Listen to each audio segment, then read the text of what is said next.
Saat di padang mahsyar, sekelompok manusia beriman berinisiatif mendatangi Nabi Adam dengan suatu permohonan.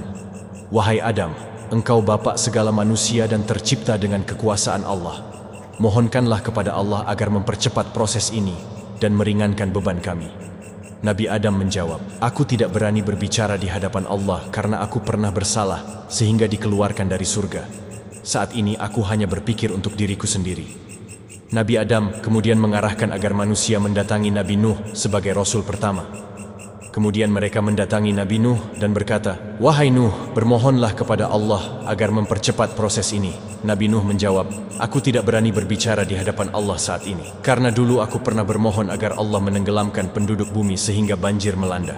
Nabi Nuh merasa bersalah dan malu berbicara kepada Allah. Dia hanya mengarahkan agar para manusia menghadap Nabi Ibrahim sebagai kekasih Allah.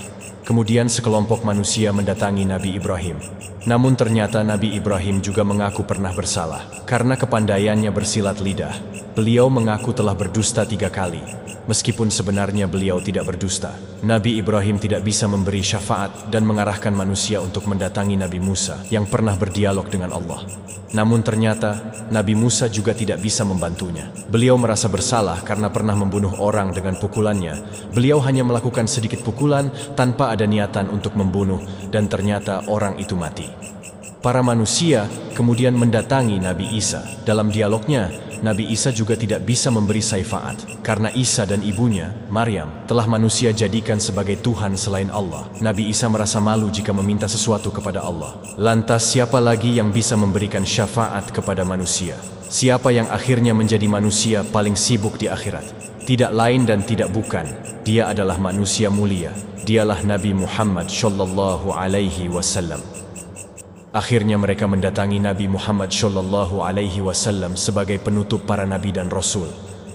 Ketika mereka sampai di hadapan Nabi Muhammad, beliau langsung berkata, kemarilah umatku, kemarilah umatku, kemarilah umatku.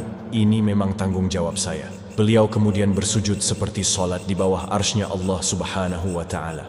Sampai terdengar suara, angkatlah kepalamu Muhammad. Jika engkau meminta sesuatu aku berikan, dan jika engkau meminta syafaat ini aku serahkan. Nabi Muhammad Shallallahu Alaihi Wasallam kemudian memberikan syafaat terbesar kepada umatnya di padang mahsyar.